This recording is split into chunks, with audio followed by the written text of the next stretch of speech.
The car was built in 1997 by Sandcars Unlimited, and it has a high jumper frame that is very well balanced, and the car was put together magnificently with all custom wiring harnesses, etc.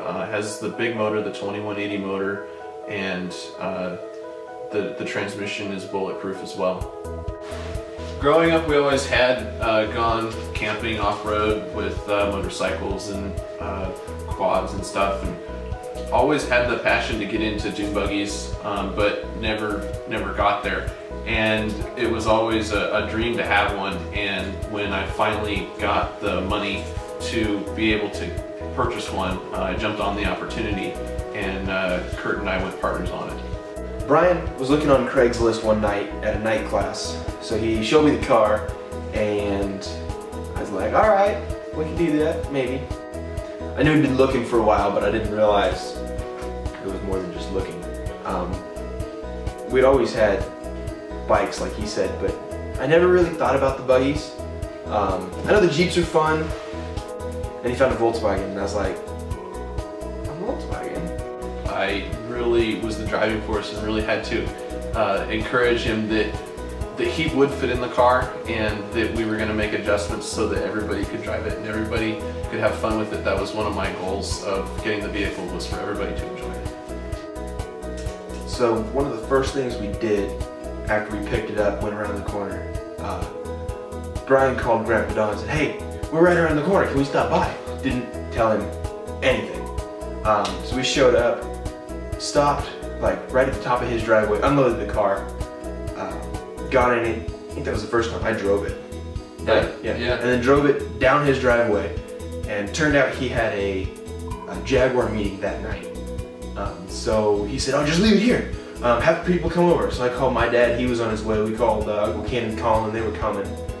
And they all knew that something was up. Like the way we called them, we were all excited and hey, you gotta come up, you gotta see what's going on at Grandpa's. There's gonna be some really cool stuff happening at Grandpa's, you have to come up. And so they knew something was up, but didn't quite get it. And then it got into this big game of who can we show it to that doesn't already know. And as each one of them showed up, it was, let's see how they react, and let's see if they really believe us or not. So the first time I got in the car, sat in it about like this, and the steering wheel was like down low. I couldn't reach past my knee to hit the shifter. I couldn't reach the turning brakes because the shifter was in the way. And Brian's like, oh well, we can fix that.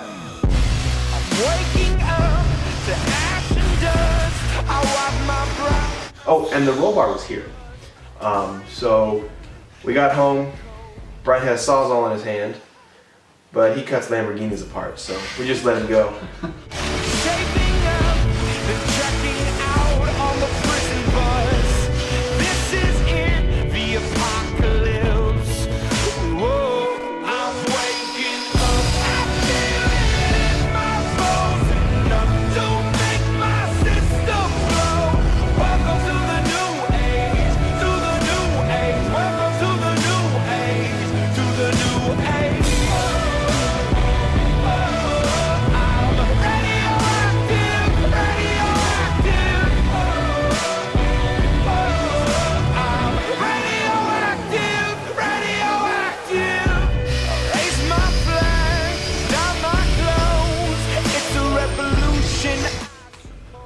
When we cut the cage up, like Kurt said, we took a Sawzall to it, and when we put the cage back together, you have to put sleeves in it, which strengthens the welds.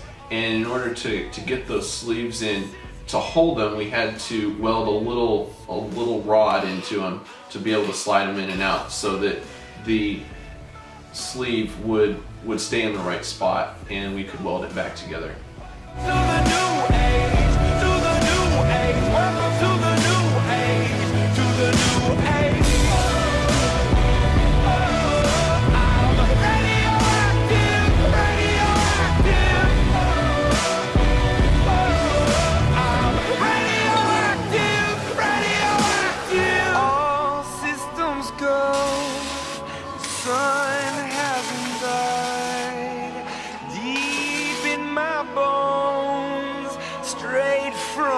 side. When we took the cage apart to make it higher so that we fit in it, we had to bend the cage on the car, which was rather difficult to do. And we didn't want to use any heat or anything because we wanted to keep the powder coat good and intact. So what we ended up doing was just getting a couple guys on it and just used manpower and grunted it out until we got the tubing to where it needed to be. And it took a lot of grunting and groaning to get the tubing to move 1/8 of an inch on a couple of them. We're painted red to fit right in. Whoa. I'm breaking in, shaping up, then checking out on the prison bus. This is it, the apocalypse. Whoa. I'm waking up, I feel it in my bones. Enough to make my system blow. Welcome to the new age, to the new age. Welcome to the new age, to the new age. I'm radioactive, radioactive. I'm radioactive, radioactive. It was a task to figure out what color paint we wanted to use. Kurt went down and found some what he calls fantastic purple spray paint and a little bit of black, and what we did was just take a little bit of black and as a base coat and then put the fantastic purple over it to match it the best we could. Welcome to the new age, to the new age. Welcome to the new age, to the new age. So the lights that it came with were 2 Dune Buggy floodlights. You know, they did alright, nothing special. So we put 2 Pia off-road racing lights we got from Uncle Tim on it. But in order to get them to work, we had to run new wiring. We did all this after we put the frame together, drilled holes, ran steel tie wire through the frame because it's easier to push through the frame than the wires are. The lights themselves we put on a second switch, but we didn't make the fuse any bigger, so we started to blow our fuse apart.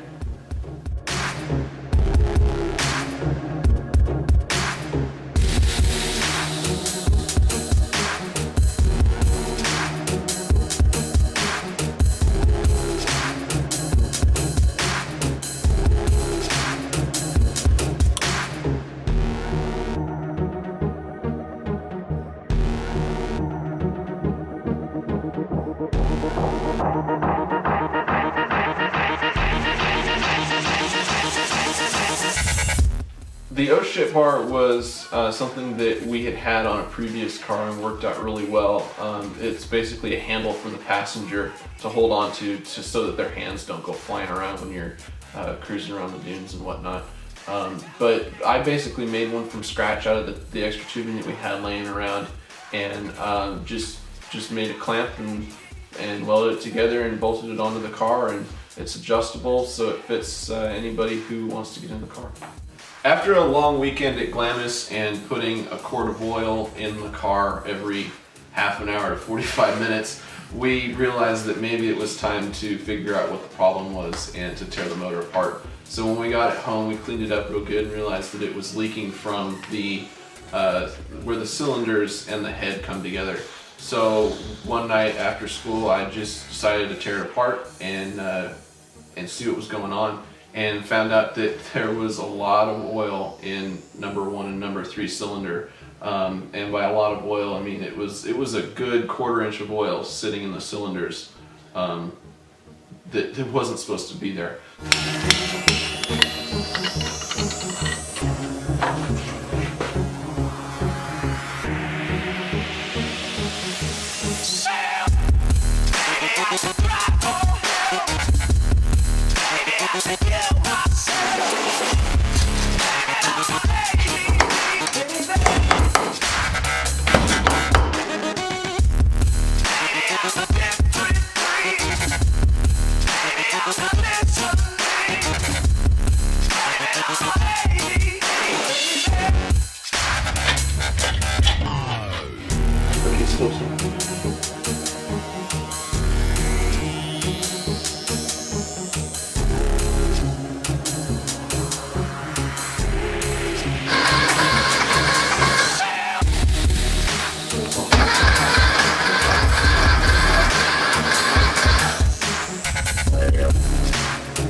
We learned by fire with this whole process, and had some great mentoring from the dads, and they really helped us tone it down and realize what the cars could and couldn't do.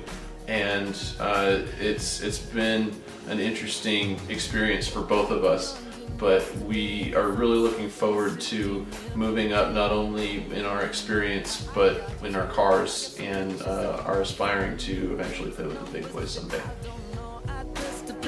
Like I've been road date plans tonight, not since